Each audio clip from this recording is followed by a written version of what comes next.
Okay dear students, good morning everyone. जैसे कि हमने प्रीवियस सेशन के अंदर हमने पढ़ा था ओसीएम के अंदर बैंकिंग। अब बैंकिंग का इंट्रोडक्शन हमारा हो चुका था। आज हमें टाइप्स ऑफ बैंक पढ़ना है। सबसे पहले बताओ, ओसीएम के कंसेप्ट सारे क्लियर है? बैंकिंग में हमने पूरा बैंक पढ़ा, आपको उसमें कोई प्रॉब्लम है? तो हमने टाइप्स ऑफ बैंक भी ऑलरेडी कंसेप्ट सारे क्लियर कर चुके हैं। सिर्फ अभी हम वोकैबुलरीज देख रहे हैं कि न्यू वर्ड्स अगर वो जाता है तो उसको रिप्लेस कर सके या उसका मीनिंग क्या है वो जान सके। बाकी कंसेप्ट सबके क्लियर होने चाहिए अभी तक के। चलिए तो एक बार शुरू करते हैं टाइप्स ऑफ बैंक। अब टाइप्स ऑफ बैंक में हमने देखा है सबसे पहली बैंक है सेंट्रल बैंक। सेंट्रल बैंक सबसे अपेक्स लेवल की बैंक होती है ना। आरबीआई बोलते हैं इंडिया के अंदर, उसको नाम है, सिर्फ टाइटल है। अब आरबीआई बैंकर्स बैंक होती है, कॉमन पीपल इससे डील करता। तुमको अगर डिपॉजिट करना है और तुम बोलोगे आरबीआई के पास जाएंगे तो अलाउड नहीं है भाई। तो एक बार इसको पढ़ लेते हैं। Central bank is apex. Apex का मतलब है सबसे टॉप, सबसे ऊपर, top bank of the banking structure of a country. पूरे कंट्री के अंदर सबसे अपेक्स लेवल की बैंक है central bank. Central bank operate the banking system. पूरे देश की बैंकिंग कैसे सिस्टम चलनी चाहिए ये सब सेंट्रल बैंक तय करती है। दिस बैंक इशू करेंसी, ये आपने फंक्शन ऑफ सेंट्रल बैंक में पढ़ा होगा।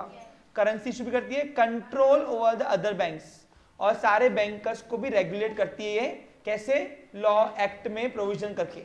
And work as a bankers bank, father of all bank and mother of all bank, bankers bank बोलते इसको। बैंक ऑफ गवर्नमेंट क्या बोलेंगे इसको? In India Reserve Bank of India is central bank, और India के अंदर यही सेंट्रल बैंक का नाम है Reserve Bank. RBI was established in 1945।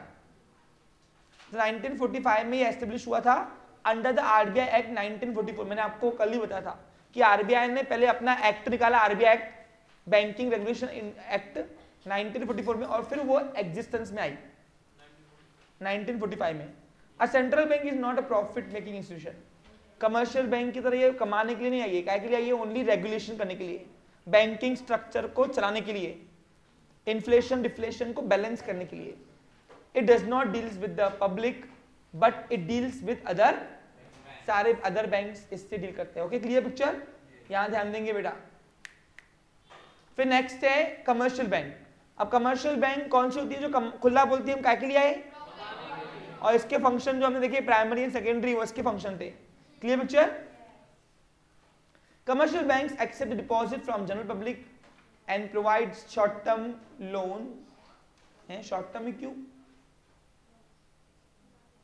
Provide short-term loan to businessmen by way of cash credit overdraft. अच्छा, cash credit overdraft ये एक काम करो, and provide loans and advances करो. Loans and advances to the businessmen by the way of cash credit overdraft. ये cash credit overdraft जो है ये क्या है? ये क्रेडिट है ना, शॉर्ट टर्म लोन ना, एडवांसेस में आते हैं ना ये। Most of the banks in our country are commercial banks. 100 में से 80% बैंक जो है आपको वो कमर्शियल बैंक ही दिखेगी आपको। This banks also provide various useful services to the public like check collections, ATM facility, etc. Commercial banks are of 3 types. कौन सी है? Public sector bank, private sector bank और अब पब्लिक सेक्टर बैंक किसको बोलेंगे? In this bank majority of shares is held by the government of India. For example, State Bank of India, जिसकी ownership government के पास है। किसके पास है? और अगर ओनरशिप फुल्ली गवर्नमेंट के पास नहीं है तो मेजोरिटी गवर्नमेंट के पास होना चाहिए। क्या होना चाहिए? हाँ। फिर next private sector. Private sector ने क्या? Private individual group of people के पास, तुम्हारे से मेरे से। In case of private sector bank majority of share capital is held by private individual, यानी आप और मैं ऐसे बैंक खोलते ना तो उसको बोलते हैं private banks. This banks are registered as a company. मैंने आपको हमेशा बताया था कि ऐसी बैंक कंपनी बन के आती है, और कंपनी बनने के आने के बाद उनके पास 2 एक्ट के अंदर उनको रजिस्टर करना है। कौन कौन से बता? चल खैर, हाँ बता, कौन कौन से एक्ट के अंदर रजिस्टर करना पड़ता है? क्या? तो वही बताऊं, खैर है, जहाँ पीछे खैर है। पीछे कह रहे, जाओ उधर। सवाल हो गया मेरा पूछना। ए तू चुप बैठ, जा पीछे। नहीं तू बातें कर रहा था, मैं क्यों बताऊं डबल? नहीं, जा पीछे कह रहे, जा जल्दी बैठ, पीछे कह रहे। हाँ तू बता, चल इतना करो ना।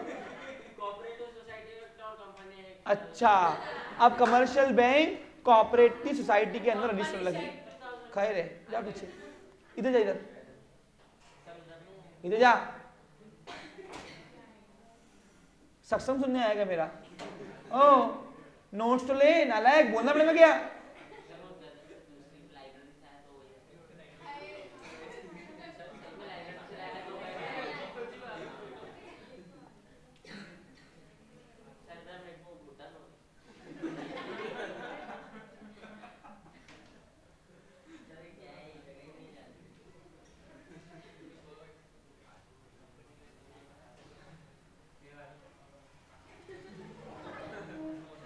बेटा शर्म कर। हाँ, तो अगर ऐसी प्राइवेट सेक्टर बैंक जो है कमर्शियल बैंक बन के आती है तो उनको 2 एक्ट के प्रोविजंस फॉलो करते हैं इंडिया के अंदर। एक इंडियन कंपनी एक्ट के अंदर, क्योंकि रजिस्टर हो रही है कंपनी बन के, और दूसरा अगर बैंकिंग एक्टिविटी परफॉर्म कर रही है, उनका बिजनेस ही बैंकिंग है, तो फिर उनको आरबीआई के एक्ट के फॉलो भी करने पड़ेंगे। Clear picture? For example axis bank, HDFC bank, ये सब प्राइवेट कंपनीज बैंक है। क्या ये? यानी प्राइवेट कंपनी बन के आती है और प्लस बैंकिंग एक्टिविटी परफॉर्म करती है, यानी बिजनेस में बैंकिंग करती है। क्या करती है? समझा आपको? क्लियर? फॉरेन बैंक्स, अब फॉरेन बैंक इसको बोलेंगे जिसकी रजिस्ट्री, हाँ, this bank are registered and have their headquarter in the foreign country but operate their branch in our home country is known as foreign bank. For example HSBC bank, Citibank, ये सब नाम है उनके जो foreign की bank से जो India में भी चल रही है। Clear picture? आप देखो अमेजोन वाला सिटी बैंक में बहुत ज्यादा डिस्काउंट देता है, 15% ऑफ, 20%, आप देखते होंगे आप अगर। समझा के? क्लियर? हाँ, अब तो जो भी है सिटी बैंक और SBI तो करता है टाइप, वो बाकी कर रहा है वो मैक्सिमम सिटी बैंक क्या रहे। ऐसे ये बैंकों के अमेजोन वाले बैंक से टाइप क्यों करते? टाइप बैंक इनसे टाइप करते कि बैंक के कस्टमर बढ़ते से, कस्टमर बढ़ते ना बैंक से, क्योंकि लोग मोस्टली वहां अकाउंट खोलने जाने स्कीम मिलती है। आपको मालूम है अभी बीच में एक्सिस बैंक वाला पेट्रोल कार्ड, मतलब क्रेडिट कार्ड पे पेट्रोल को तो भी स्कीम दे रहा था वो कि महीने के 7 लीटर मेरी तरफ से फ्री, ऐसा कुछ तो भी रहता था कार्ड। तो यानी कहने का क्या है कि हाँ, जो भी इन शॉर्ट ये लोग क्यों निकाल रहे हैं स्कीम्स? ताकि उनका कस्टमाइजेशन बढ़े। अब अकाउंट खोलेंगे ना अकाउंट होल्डर, तो कस्टमर बढ़ता ना उनका मेन मोटिव कमाना ही है, तो स्कीम देके कमाते वो। समझा आपको? क्लियर? फिर नेक्स्ट है इंडस्ट्रियल डेवलपमेंट बैंक। अब मैंने आपको बताया ये सब चीजें। Development banks provide medium and long term capital. अब बता, मीडियम टर्म कैपिटल किसको बोलते था?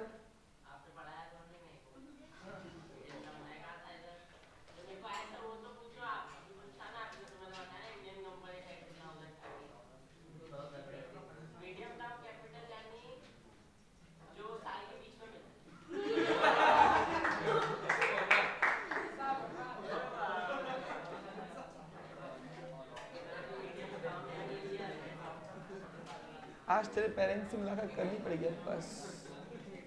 एसपी के फर्स्ट चैप्टर पढ़ा है नालायक, सब में नहीं समझ।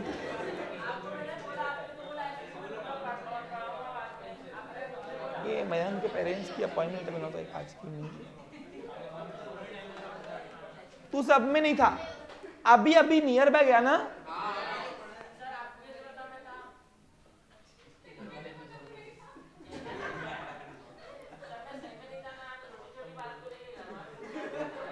छोटी बात है ये, पूरा यानी मीडियम टर्म कैपिटल नहीं आ रहा, तुम बताते तुम क्या करोगे? Uses of fund, sources of fund अभी पढ़ाया तुमको मैंने।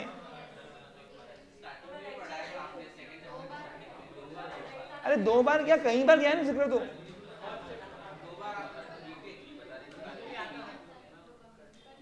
मीडियम टर्म कैपिटल बोल तो इन्वेस्ट, जो बिजनेस के अंदर इन्वेस्ट करते हैं एक्सपांशन के लिए।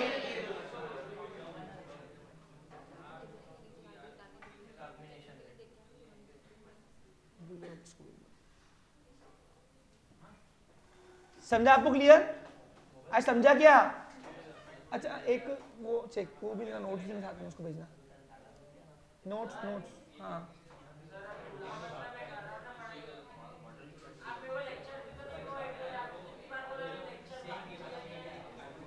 ट्यूशन की बात करेंगे, मैं सब तेरे को बताऊंगा, सब याद लाऊंगा, सब याद।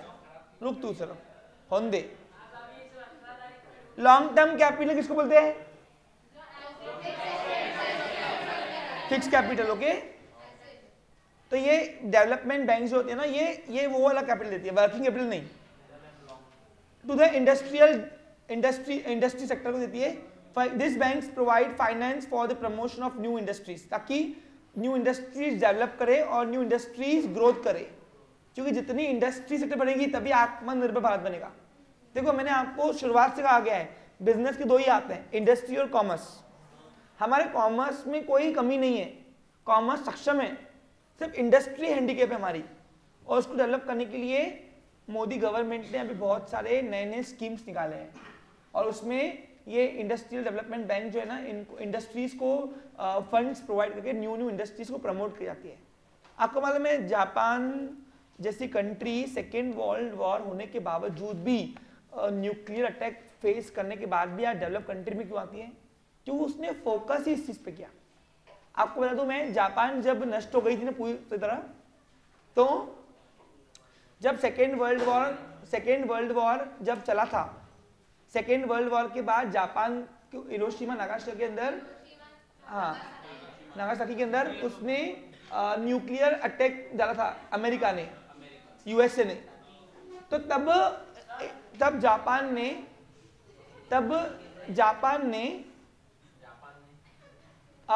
ने अपने आप को सरेंडर किया था। जापान के प्रेसिडेंट ने वहां पे उन्होंने बोला था कि तुमको जो बोलना है करो, हम करेंगे, भाई अभी नहीं फेंको बस। अब तब सोचो इतना बड़ा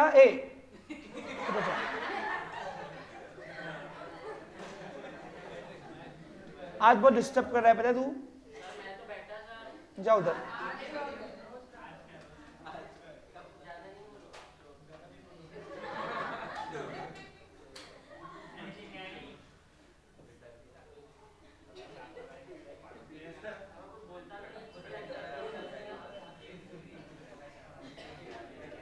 तो फिर जापान ने, पता है क्या, जापान की एक केस स्टडी आई थी बीच में। जापान ने अपने आप को डेवलप कैसे किया पता है आपको? एक तो नया कंसेप्ट लाके कॉस्ट कटिंग का, कॉस्ट कटिंग मैन्युफैक्चरिंग का सबसे ज्यादा नया कंसेप्ट लाया उसने था actually, first time. Cost cutting वो तो घपला नहीं होता, कॉस्ट कटिंग का मतलब होता है जहां पे अननेसेसरी चीजें हैं उसको निकाल देना। जैसे आप देखो बीच में कॉस्ट कटिंग कंसेप्ट अच्छा है, पॉजिटिव है, निगेटिव नहीं है वो। एक्चुअली वो जापान ने रिकॉग्नाइज किया था कॉस्ट कटिंग। जैसे एग्जांपल देखो, अभी आज आप कोई भी शर्ट ले जाते हो, शर्ट तो 100% प्योर कॉटन लिखा होता है, तो 100% नहीं होता, वो 80% कॉटन होता है, 20% वो अदर कोई तो भी उसके अंदर मटेरियल होता है, और वो भी जरूरी है, क्योंकि अगर 100% कॉटन देंगे उसके अंदर तो उसको बैक्टीरिया जल्दी अटैक करते हैं। तो इसलिए वो 20% मटेरियल जो है वो उसका सब्स्टिट्यूशन डाल के उसमें डाला गया है, और वो सब्स्टिट्यूशन का रिजल्ट जो है आउटपुट सेम आया था। जब आउटपुट सेम मिला, लाइफ ड्यूरेबिलिटी कम नहीं हुई, उसको बोला गया कॉस्ट कटिंग। लेकिन हमारे यहाँ पे कॉस्ट कटिंग का कंसेप्ट ही चेंज कर दिया इंडिया में आते आते। जापान कभी नहीं करता है, जापान की गवर्नमेंट इतनी एक्टिव है कि अगर वो लोग को कोई मैन्युफैक्चरिंग करना होता है तो उनको अप्रूवल लेना होता है गवर्नमेंट से पहले, और वहां पे वो बिल्कुल भी क्वालिटी में कंप्रोमाइज नहीं करते, बिल्कुल भी नहीं। इसलिए आप देखो टेक्नोलॉजी के अंदर बोलो हम रिलायबल जापान में हो सकते हैं, चाइना में नहीं। आज जापान से अगर कोई चीज लाते हो you can reliable on it, but अगर चाइना का एटम है तुमको भरोसा नहीं कब ये धोखा देगी। समझ में आ रहा है तुमको? तो क्यों? क्योंकि वो टेक्नोलॉजी के अंदर इतना बिल्ड कर चुकी है और उसका पूरा परिणाम जो है वो इंडस्ट्री से। अब जापान जब सेकेंड वर्ल्ड वॉर के बाद अपने आप को सरेंडर कर चुका था, पता है आपको, इसमें अमेरिका के पास, तो अमेरिका ने एक शर्त रखी थी कि ठीक है हम लोग तुमको शांत अब नहीं कर रहे, बस हो गया, हम शांत कर रहे हैं वर्ल्ड वॉर, लेकिन कंडीशन है कि तुम अपनी आर्मी बिल्ड नहीं करोगे। ये जापान के ऊपर शर्त थी, अपनी आर्मी बिल्ड। तो फिर जापान ने बोला अब मैं इन सोल्जर को क्या करूं, ये तो बैठे ना मेरे, बोला नहीं हम तुमको प्रोटेक्शन देंगे, अगर तुम्हारे ऊपर कोई देश अटैक करेगा हम बैठे। क्योंकि अमेरिका को डर था, यूनाइटेड स्टेट्स को डर क्या था कि ये अगर अपनी वाली पे आ गया तो ये कुछ भी डेवलप करता, क्योंकि इतना बड़ा घाव खाने के बाद वो शांत नहीं बैठा था। अब अगर सेकेंड वर्ल्ड वॉर में न्यूक्लियर अटैक फेस करने के बाद जापान शांत नहीं बैठता था, वो अपना खुद के 2-3 न्यूक्लियर बना लेता था। वो यूएसए को पता था, इसलिए यूएसए ने बोला कि तुम अपनी आर्मी बिल्ड करोगे नहीं, हम तुमको प्रोटेक्ट करेंगे। तो फिर जापान ने उसका भी एडवर्स इफेक्ट नहीं लिया, पॉजिटिव इफेक्ट लिया। उसने क्या किया, उसने इंडियन आर्मी, उसके कंट्री के आर्मी को सारे कॉर्पोरेट वर्ल्ड में डाल दिया, यानी बिजनेस सेक्टर में, और इंडस्ट्रीज को बोला इनको हायर करो। तो इससे क्या हुआ, इससे उनको ये मालूम, इससे उनका ये पॉजिटिव इंपैक्ट किया कि उनकी इफिशिएंसी बढ़ी हुई है। क्योंकि आर्मी बोले तो वो 24 घंटे भी काम कर लेती, इतनी उनकी ट्रेनिंग कर रहती। आप आर्मी की ट्रेनिंग देखे नहीं हो, आर्मी के अगर लोग अगर अपनी वाली पे आ गए तो 24 घंटे बिना काम बिना नींद के भी वो रहते ना। तो उनको उस तरीके की ट्रेनिंग अगर मिली हुई थी और इस तरीके का मैन पावर इंडस्ट्री को मिलता है अगर, तो कौन डेवलप नहीं करेगा।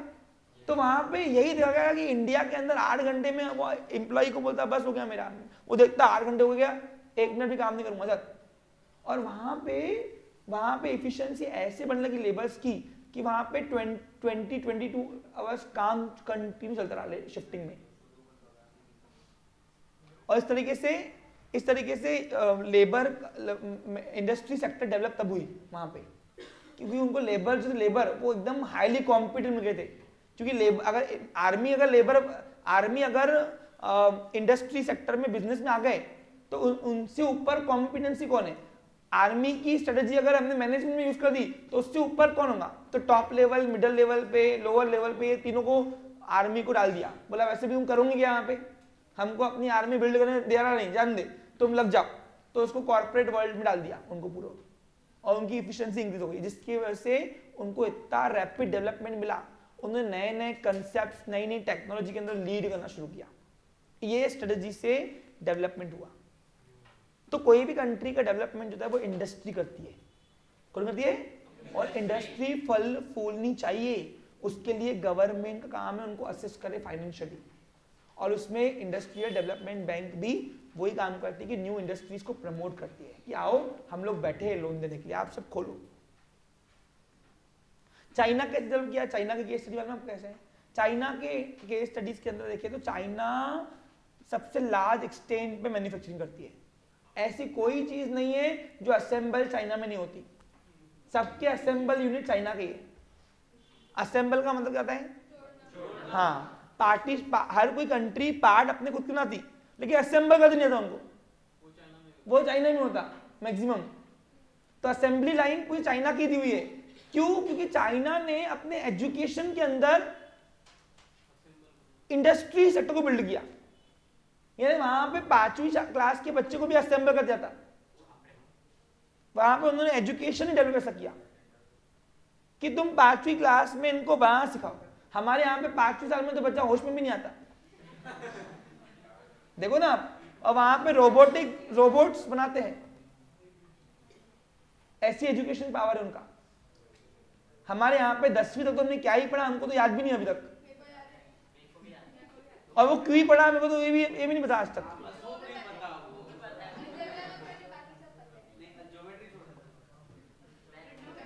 कुछ आ रहा समझ में, मैंने भाई क्यों पढ़ा 10वीं तक, क्या पढ़ा सबने, और मैंने अभी कॉमर्स में क्या भी सबको बताओ। मैथ्स का काम, मेरे को मैथ्स नहीं आता था, मेरे को कौन सा आता है, कोई लिंक ही नहीं है।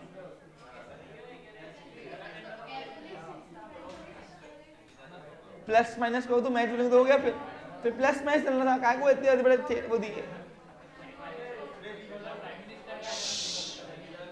ओके, समझा आपको क्लियर? तो इसलिए इंडस्ट्रियल डेवलपमेंट होना बहुत जरूरी है। कंट्री तभी डेवलप करेगी, कंट्री आत्मनिर्भर तभी बात करेगी, बनाएगी जब खुद की मैन्युफैक्चरिंग यूनिट्स होंगी। और पता है मैन्युफैक्चरिंग कब बनेगी? जब यहाँ पे कॉटेज इंडस्ट्री डेवलप होगी, जब हर घर में कुछ ना कुछ चीज बनेंगी, तभी हम अपनी एक दूसरे की पूर्ति कर पाएंगे। Manufacturing units, cottage industries develop करेगी। देखना, जब बच्चा अपने घर में इंडस्ट्रीज डेवलप करेगा, छोटी छोटी इंडस्ट्रीज, उससे ही हम अपनी देश की, अपने देशवासियों की डिमांड्स को फुलफिल कर पाएंगे, नीड्स को फुलफिल कर पाएंगे। और तब जाके हमारा इंपोर्ट कम होगा, एटलीस्ट भले एक्सपोर्ट बढ़े नहीं बढ़े, जब इंपोर्ट भी कम हुआ तो पैसा घर में घूमेगा, तब भी चलता, और हमारे नए नए रिसोर्सेस क्रिएट कर पाएंगे हम लोग। आपको मालूम है हम लोग यहाँ पे खेती के ऊपर डिपेंड करते हैं। अमेरिका में जाओगे ना, अपने घर के अंदर गार्डन होता है, गार्डन का, वहां पे खुद वो कल्टीवेट करते हैं सब्जियां, लिटरली बोल रहा हूं मैं आपको। और उसको अपन यहाँ पे अलग नाम देते हैं। यहाँ पे एक गावरानी होती सब्जियां होती है, एक होती है खेती से लाई हुई हाइब्रिड, और अच्छा ही नाम है उसको, मेट्रो सिटी वाले उसको यूज करते हैं और वो महंगी मिलती है। ऑर्गेनिक महंगा आता क्योंकि वो नेचुरल यूज होता है, और बाकी जो खेती में होते हैं उसमें केमिकल्स यूज होते हैं। तो इस तरीके से वो लोग ऑर्गेनिक पे फोकस करते हैं, इसलिए आप देखो उनकी हेल्थ लाइफ भी हमसे बहुत अच्छी है कंपैरेटिवली। सब उनके पास एक ही धोखा है, वेदर, बस। इंडिया सोने की चिड़िया क्यों पता है? क्योंकि यहाँ पे वो सारे मौसम इक्वली हम इंजॉय करते हैं, इक्वली, और वहां पे नहीं है, वहां पे इम्बैलेंसिंग है। अब यूएसए में जाओगे तो 12 महीने से 8 महीने तो आपको ठंडी दिखेगी वहां पे। तो ये इस वजह से वहां पे, यहाँ पे रिसोर्सेज ज्यादा है हमारे पास, नेचुरल कैलेमिटीज।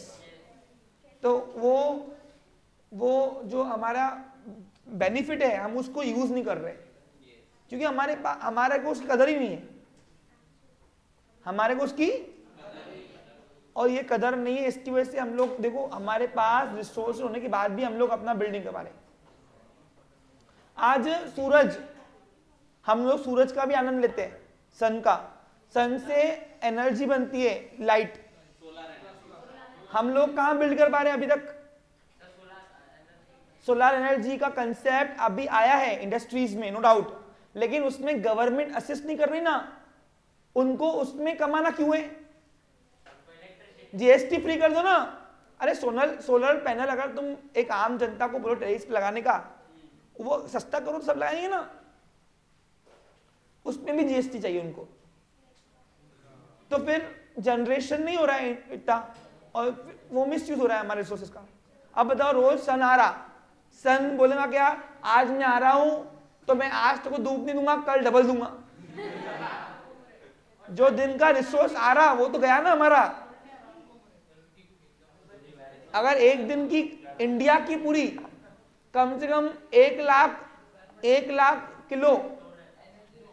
किलो कम से कम, या 1 करोड़ किलो अगर जनरेट करने की सन की कैपेसिटी है, तो वो डबल थोड़ी नहीं निकल, वो उतना आउटपुट गया। वो मैं एग्जांपल दिया जस्ट मैंने आपको, किलोवाट में आती है ना, तुम मालूम है इलेक्ट्रिसिटी किलोवाट में आती है काउंटिंग, बल्क में किलो ही बोलेंगे ना उसको, समझा आपको क्लियर? तो ये रीजन है जिसकी वजह से हम लोग अपने रिसोर्सेज नहीं ले पा रहे और इंडस्ट्रीज डेवलप नहीं हो पा रही है। इंडस्ट्रीज, आज मैं ट्यूशन क्लास की तुम्हारे ये प्लांट लेने गया उसका सोलर का, इतना गंदा रेट दे दिया, मैं जानते मेरे को चाहिए ही नहीं। बोलता है अगर 2 किलो चाहिए तो 2 किलो, यानी 200 यूनिट अगर महीने का जनरेट करे तो उसका बोल रहा है 1.5 लाख 2.2 लाख रुपए। तो 2.2 लाख रुपए का मैंने ब्याज पकड़ा, कितना होता तो मिला नरेंद्र, मेरे को वही पड़ता। फिर आ रहा हूँ समझ में कुछ तुमको? तो इस तरीके से अब वो रीजन क्या है, कॉस्टिंग क्यों बढ़ी हुई है? क्योंकि गवर्नमेंट असिस्ट नहीं कर रही है। जिस चीज में हमको सब्सिडी देना चाहिए, सब्सिडी वहां नहीं मिल रही है। अब गवर्नमेंट को इस काम के लिए सब्सिडी देना चाहिए ताकि इंडिया खुद की इलेक्ट्रिसिटी जनरेट करके एक्सपोर्ट करे। आज तो हम डिपेंडेंट है पूरा। तो ये रीजन है जिसकी वजह से हम लोग थोड़ा इम्बैलेंस हो गए।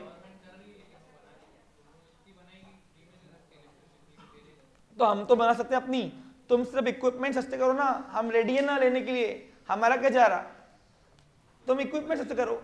अब सब्सिडी थी पहले, पता है आपको, इसके ऊपर पहले सब्सिडी थी, निकाल दिया।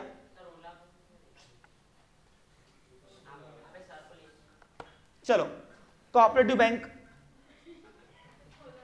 Banks are financial. अच्छा बताओ, अगर मैंने वो सोलार का बताया आपको, सोलार से कॉटेज इंडस्ट्री चल सकती है, कॉटेज इंडस्ट्रीज, घरगुती इंडस्ट्रीज। तो कॉटेज इंडस्ट्रीज को इलेक्ट्रिसिटी जनरेट करने के लिए सोलार पैनल लगा दो, खत्म। तो उसको सस्ता करो ना। तो इस तरीके से कोई पॉलिसीज फ्रेमवर्क नहीं है यहाँ पे। ये लोग सब इलेक्शन में बड़े बड़े वादे करते हैं लेकिन कुछ देते नहीं ना, और इन सब में हम ही पिस रहे। कौन पिस रहा है? आम जनता।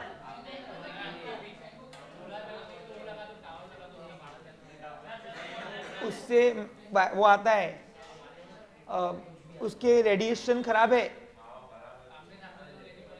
हाँ, cooperative banks are the financial institutions registered under the cooperative society act. तो ये आपको पता है कोऑपरेटिव बैंक कौन से एक्ट के अंदर होता है? Cooperative regulated under the banking regulation. अब देखो कोऑपरेटिव सोसाइटी भी 2 एक्ट पर रजिस्टर होती है, मैं बोलूंगा 3 एक्ट उल्टा। एक सेंट्रल कोऑपरेटिव एक्ट, एक स्टेट कोऑपरेटिव एक्ट और एक आरबीआई का एक्ट। तीनों के हिसाब से उनको कोऑपरेटिव बैंक चलानी पड़ती है। समझा क्या आपको? यहां पे 3 एक्ट का समावेश है। सेंट्रल एक्ट अलग है, स्टेट एक्ट अलग है और आरबीआई एक्ट अलग है। बैंक नहीं, सेंट्रल ने कोऑपरेटिव सोसाइटी के लिए एक एक्ट खोला हुआ है और उस कोऑपरेटिव सोसाइटी बन के आपको बैंकिंग करना है, बैंकिंग, तो आपको आरबीआई एक्ट, क्योंकि कोऑपरेटिव सोसाइटी से बैंक करके नहीं आती है, वो कोऑपरेटिव स्टोर भी जाती है, कोऑपरेटिव हाउसिंग सोसाइटी जाती है। तारक मेहता का उल्टा समझने का नहीं है ना? याद है कुछ तुमको? वो गोकुल धाम सोसाइटी जो है ना, वो कोऑपरेटिव सोसाइटी है ना एक, समझा आपको? क्लियर? तो कोऑपरेटिव सोसाइटी बनके सिर्फ बैंकिंग नहीं होती, और भी बहुत सारी एक्टिविटी होती है। Clear picture? अगर उसमें बैंकिंग करना है तो फिर आपको आरबीआई के एक्ट फॉलो करना है। Cooperative banks are based on the principle of cooperation. मैंने बताया ना, सहयोग करने की भावना से चलती है। Their financial resources are in the form of share capital contributed by members। तो यहाँ पे पैसा कंपनी की तरह शेयर बेचकर आता है। The main objective of such bank is to give credit, उधारी, लोन, to किसको? इकोनॉमिकली बैकवर्ड पीपल, जो गरीब लोग होते हैं ना, जो गरीबी से जूझ रहे होते हैं, ऐसे लोगों को ये लोग, इकोनॉमिकली बैकवर्ड पीपल को ये लोग लोन देते हैं लो रेट ऑफ इंटरेस्ट पे। फिर दूसरा फार्मर्स को देते हैं, स्मॉल स्केल बिजनेस को देते हैं। In India cooperative banks are the main source of rural credit. गरीबों में अगर लोन बांटना है तो कोऑपरेटिव सोसाइटीज आजकल सबसे ज्यादा मेन रोल में है, और ये गवर्नमेंट का काम कर रहे हैं एक प्रकार से। There are the 3 types of cooperative banks. पहला है प्राइमरी क्रेडिट सोसाइटी, ये विलेज लेवल पे और टाउन लेवल पे होती है। These are the formed at village level or town level. The operation of these societies are restricted to a small area only. किसके लिए मतलब है? जितने एरिया में उतने एरिया में वो खेलते हैं बस। दूसरा है डिस्ट्रिक्ट, ये डिस्ट्रिक्ट लेवल चलता है पूरा।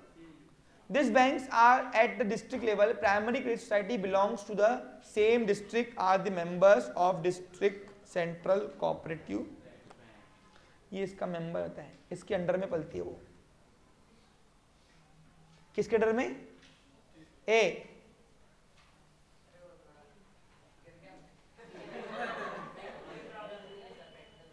समझा आपको क्लियर? तो डिस्ट्रिक्ट के अंडर में ये प्राइमरी क्रेडिट सोसाइटी चलती है। नेक्स्ट है स्टेट। अब ये स्टेट लेवल, ये सबसे अपेक्स होती है, इससे ऊपर वो जा सकती भी नहीं है, क्योंकि स्टेट एक ही कमिटी स्टेट वाइज अलग अलग रूल्स फॉलो करेंगी तो पागल हो जाएंगी, बोलेंगे जान दो हमको करना ही नहीं है। क्योंकि देखो कंपनी को चलाते हैं बीओडी, और वैसे ही कोऑपरेटिव सोसाइटी को चलाते हैं कमिटी। यहाँ पे बीओडी को कमिटी बोलते हैं, क्या बोलते हैं? कंपनी और कोऑपरेटिव सेम चलते हैं, सेम, सब दोनों का मकसद अलग है। क्या मकसद है? कोऑपरेटिव का मेन मकसद है डेवलप करना, और कंपनी का मेन मोटिव है प्रॉफिट अर्निंग करना। तो इसलिए चलना सेम है, शेयर यहाँ भी शेयर बिकता है, वहां भी शेयर बिकता है, सिर्फ फर्क इतना है कि यहाँ पे पर्पस अलग है, इसलिए टाइटल लग गया है। यहाँ पे बीओडी को बोला गया है कमिटी। क्या बोला गया है? कमिटी। वो कमिटी डिसाइड करते हैं किसको लोन देना है, क्या देना है, कैसे फ्रेमवर्क पॉलिसी करनी है, पूरा मैनेजमेंट वो करते हैं। नहीं, वो स्टेट लेवल पर जा सकती है, क्योंकि हर एक स्टेट अपनी अपनी एक्ट बना के बैठी है, तो हर एक के रूल्स फॉलो करते बैठेंगे तो हम तो पिस जाएंगे।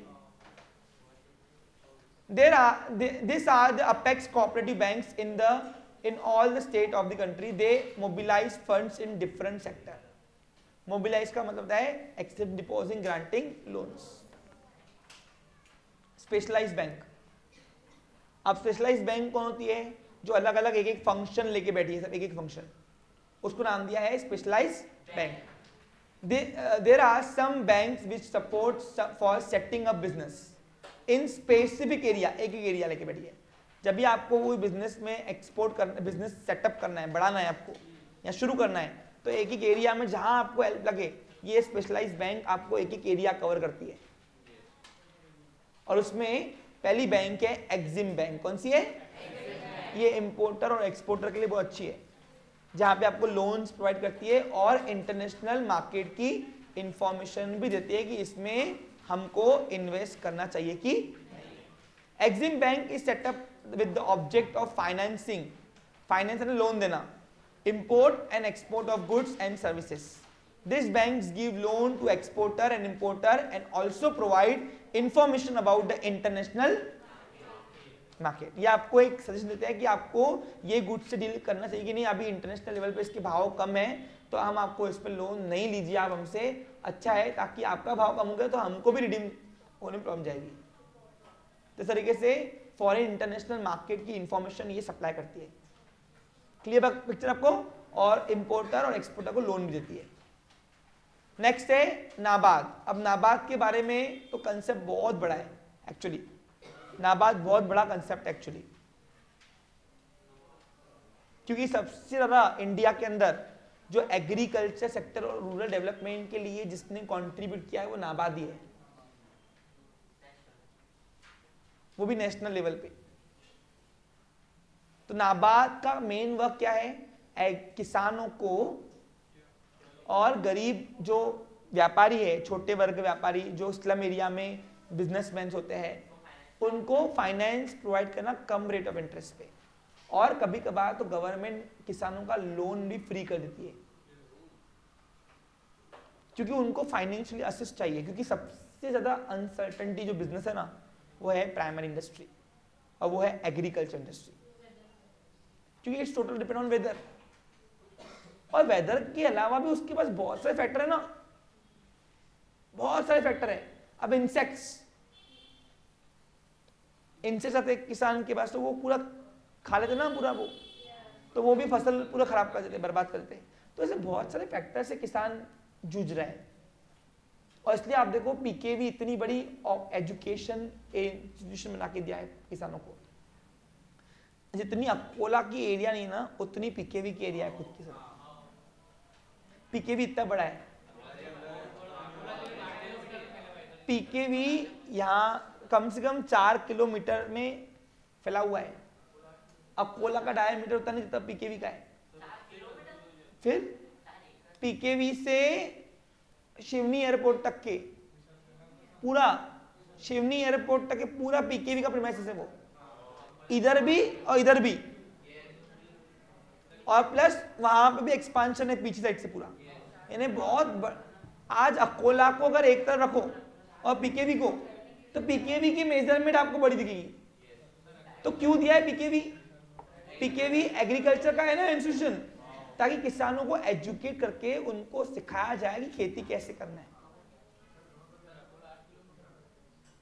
बेटा ये दोनों साइड फैला हुआ है ना, दोनों का डायमीटर देखना, गर्ल्स जोन पूरा अलग है, बॉयज जोन पूरा अलग है, पूरा अलग है। तो क्यों दिया ये सब चीजें?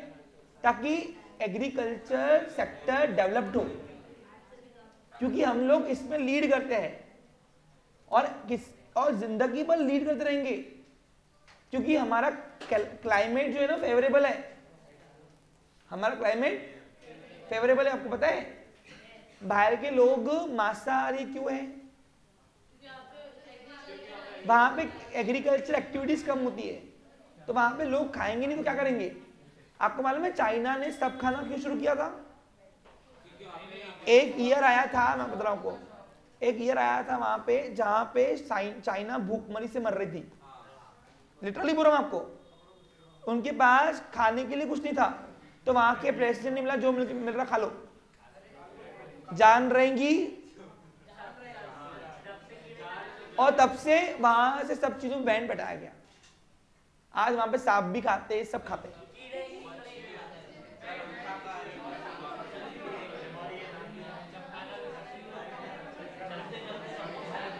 समझा?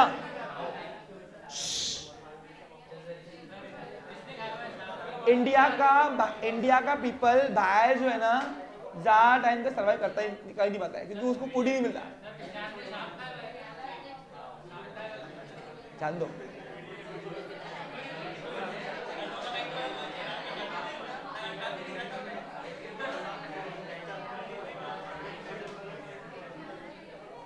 तो हम लोगों को प्राउड होना चाहिए कि हम ऐसे देश में आए जहां पे हम लोगों को एटलीस्ट फूड तो है खाने के लिए अच्छा। बस हो गया।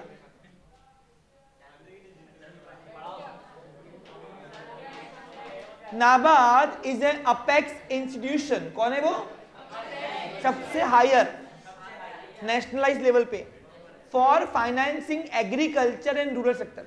किसानों को आज भी अगर लोन चाहिए तो सबसे पहला ऑप्शन उनके पास नाबार्ड आता है, और अगर गरीबों को लोन चाहिए तो भी पहला ऑप्शन नाबार्ड ही आता है।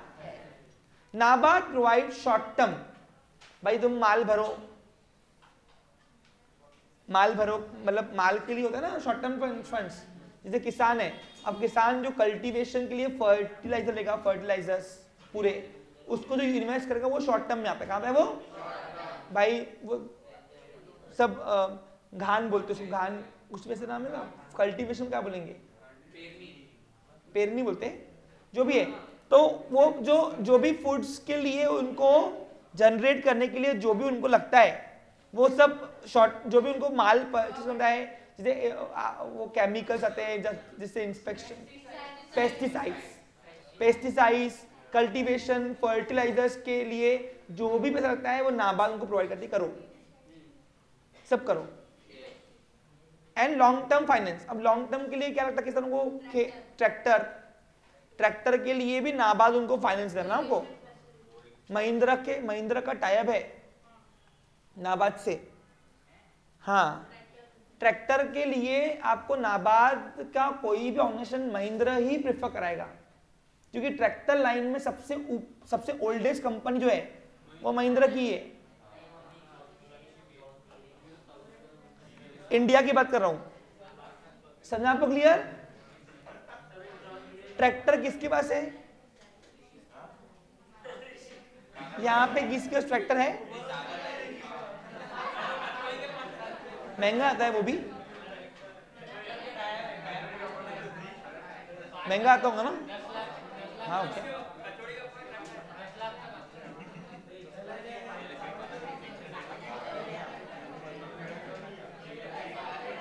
Okay, continue.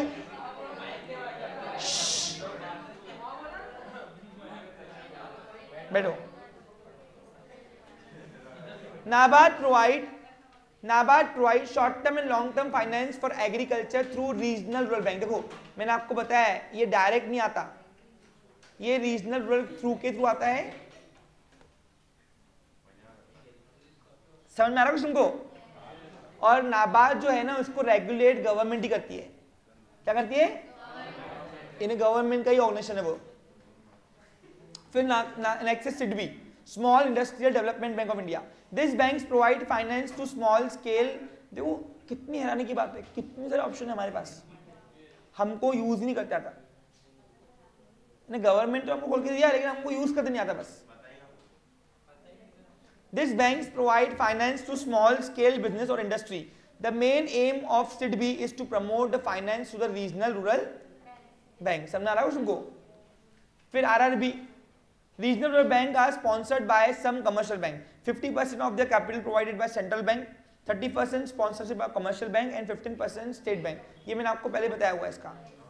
The main function performed by these banks are to provide the loans to small trader, farmers and for the development of agricultural activities. जो भी एग्रीकल्चर के लिए डेवलपमेंट होता है वो डेवलपमेंट के लिए जो भी फंड्स है ये आरआरबी प्रोवाइड करती है। और आरआरबी को प्रोवाइड करता है नाबार्ड। आरआरबी को प्रोवाइड करता है, ये देखो ये खुला अकेला नहीं आता डायरेक्ट, ये आरआरबी को फंड देता है। आरआरबी एग्रीकल्चरल को एक्टिविटीज को प्रमोट करती है और स्मॉल बिजनेसेस को प्रमोट करती है। समझा के क्लियर? फिर नेक्स्ट है एक्सचेंज बैंक। अब एक्सचेंज बैंक क्या होता है? जो मनी पहुंचाती है फ्रॉम वन बैंक टू। अभी कोई ऐसी स्पेसिफिक बैंक नहीं है, कोई भी कमर्शियल बैंक ये बैंक का फंक्शन अडॉप्ट किया तो उसको भी हम एक्सचेंज बैंक बोल सकते हैं। समझा आपको clear? Bank exchange bank are the mainly concerned with the financial foreign trade. The main function of exchange bank are remitting. Remitting का मतलब होता है पहुंचाना money from one country to another country, discounting of foreign bills. अब foreign bills क्या होता है मैंने आपको उस दिन बताया था। Helping import export etcetera, for example bank of Tokyo, bank of America etcetera. ये सारे कंसेप्ट मैंने आपको उस दिन बताया था। अब ये जो बैंक ऑफ टोक्यो है ये सब एक्सचेंज बैंक काम करती क्या? ये एक कमर्शियल बैंक है, फॉरेन कमर्शियल बैंक। कौन सी है? अगर इंडिया में उसकी फ्रेंचाइजी होंगी तो वो फॉरेन कमर्शियल बैंक आती है, लेकिन वो एक्सचेंज रेमिटिंग पहुंचाती है मनी, इसलिए वो भी एक्सचेंज बैंक में आ जाती है। तो एक्सचेंज बैंक वो स्पेसिफिक बैंक नहीं है जो सिर्फ यही काम करेगी। कोई भी कमर्शियल फॉरेन बैंक जो है ना, फॉरेन एमएनसी, जो फॉरेन एमएनसी चलती है ना, वो एक्सचेंज बैंक काम करती है। अगर उनके एक दो कंट्री में फ्रेंचाइजी होंगी तो उनको करना ही क्या है? अब एग्जाम्पल, अभी मैं कोई बैंक लेके बैठा हूँ, मेरी बैंक अमेरिका में भी है, दुबई में भी है, इंग्लैंड में भी है, सब तरफ है, सब तरफ है, तो इंडिया में भी है। अब मैं इंडिया से वहां तक लेके जाने में कोई जाता क्या है? मैं तो फोन करूंगा ना, भाई इधर पैसे आ गए, दे दो उसके रिश्तेदार को पैसे। जैसे मैं दुबई में पहुंचाने, दुबई में मेरी ब्रांच है तो मैं इधर से पैसे लूंगा, दुबई वाले फोन करूंगा, दुबई को दे दे पैसे, सेटलमेंट खुद ही करते बैठेंगे हम लोग। तो मुझे करना क्या है? मेरा तो हर जगह लगा हुआ है ना, तो मेरे को पैसे मिलते ना, इसके चार्जेस लेते ना कंपनी इससे बैंक चार्जेस लेती, मालूम है आपको, और कमाती है इससे। तो इस तरीके से जिसकी जो एमएनसी बन के चलता ना, एमएनसी बन के कमर्शियल बैंक्स, एमएनसी यानी जो मल्टीनेशनल कंपनी बन के चलते ना, जिसका एक कंट्री दूसरी कंट्री में ब्रांचेस, ज़्यादा ब्रांचेस हो, जितनी ज़्यादा ब्रांचेस उसका उतना एक्सचेंज बैंक आपका यूज होता है वहाँ पे। Clear picture? अब आते हैं न्यू मॉडल्स। ये न्यू मॉडल्स हमने पढ़ लिया है क्या? एक बार इसको पढ़ के रफ्तार निकालता हूं मैं। पहला है small finance bank. Small finance bank मैंने आपको बताया कौन होते हैं? इंडिविजुअल में आता है, ग्रुप ऑफ पीपल भी, ट्रस्ट भी, कोई भी ट्रस्ट भी इवन। समझा आपको क्लियर? जैसे एग्जांपल मैंने आपको बताया था अभी, जैसे अभी कुछ लोग मानते हैं अपने अपने गुरुओं को, धर्म गुरु को, अब उनकी भी बैंक खुल सकती है उनके नाम पे, उनके नाम पे भी बैंक खोल सकते हैं मतलब, और वो बैंक को अपन बोलेंगे स्मॉल फाइनेंस। समझा आपको clear? Small finance bank are the type of niche banks in India. These are the bank with a small finance bank license and provide basic banking services of accepting deposit and lending. Lending का मतलब होता है granting loans. The aim behind this bank is to provide financial assistance to the section of the economy not being serve by the other bank. जो लोग बेचारे बैंकों से पैसे नहीं ले सकते हैं तो उनको ऐसी बैंक लोन देती है और उनको अलाउड है क्योंकि उनके पास लाइसेंस है। क्या है उनके पास?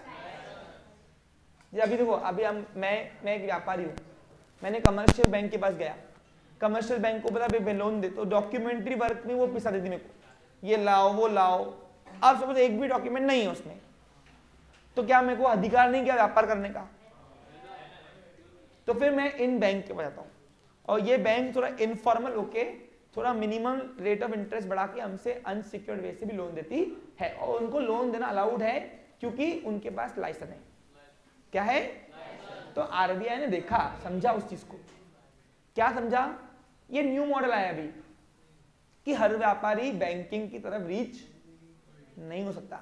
मार्केट में कुछ इनफॉर्मल रिलेशन चल रहे हैं, चलते ना, ब्याज पे पैसा बांटना। तो फिर आरबीआई ने बोला जब ब्याज पे पैसे बांट ही रहे, लाइसेंस नहीं दो उनको भाई, इसी बहाने हमारे पास कुछ इनकम तो आएंगे, है ना।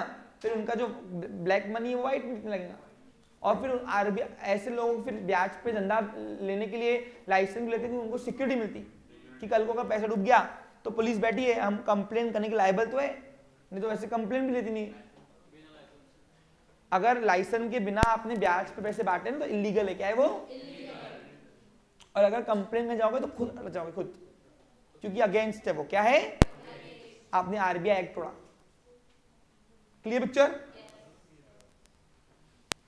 Such a small business units etc. These banks can promoted either by individual, corporate, trust or societies. तो ये लोग कोई भी खोल सकते हैं। Clear picture? अब पेमेंट बैंक क्या करती है? पेमेंट बैंक आपका सिर्फ डिपॉजिट रखती है, वो लोन देती नहीं है। और डिपॉजिट के बदले में आपको विड्रॉल के लिए कार्ड भी देती है फैसिलिटी, बाकी नहीं। समझा आपको? क्लियर? जैसे अभी एयरटेल का कार्ड आया है, आपको Airtel card, Airtel payment card, तो वो पैसा भरो और आप कहीं भी एयरटेल के रिकॉग्नाइज स्टोर से निकाल सकते हो, लेकिन खुद का पैसा, लोन नहीं मिलेगा उस पर। पैसे होंगे कार्ड के अंदर जमा तो मिलेगा, नहीं तो नहीं मिलेगा। समझा आपको? क्लियर? अमेजॉन का भी खुद का कार्ड है, अब उसका नहीं पता मेरे को। It is a new model of banking. It is a conceptualized by the Reserve Bank of India. RBI ने उनको अलाउ किया है। The main aim is to be offer financial services to small businessmen and low income people. तो ये क्या किया है? Financial service दिया है to small businessman and low income people. It is like any other bank as it can carry out most of the banking function such as remittance services. हाँ, पैसे पहुंचा सकते आप, मोबाइल बैंकिंग होती है, ATM card भी आता है, नेट बैंकिंग भी होती है, but not allowed to issue the loans and credit card. पहले इस्तेमाल करो फिर विश्वास करो, ऐसा नहीं है यहाँ पे।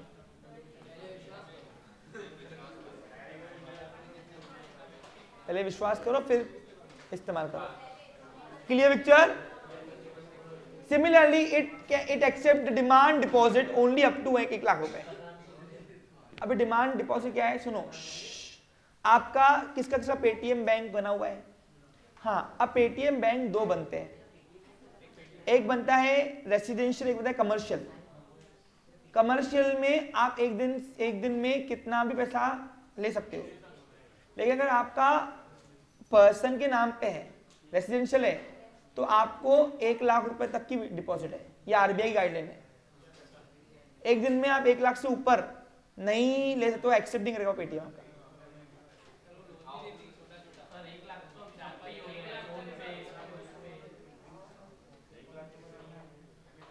एयरटेल पे अब एग्जांपल दिया है, Indian post bank, payment bank, Airtel payment bank, Paytm bank etcetera are the example of the active payment banks.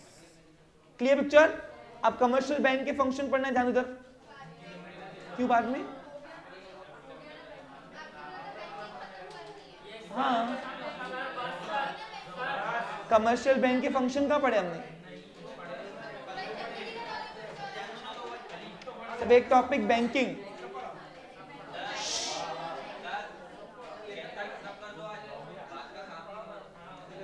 2 minute में हम वापस 2 मिनट की ब्रेक दे रहा हूँ।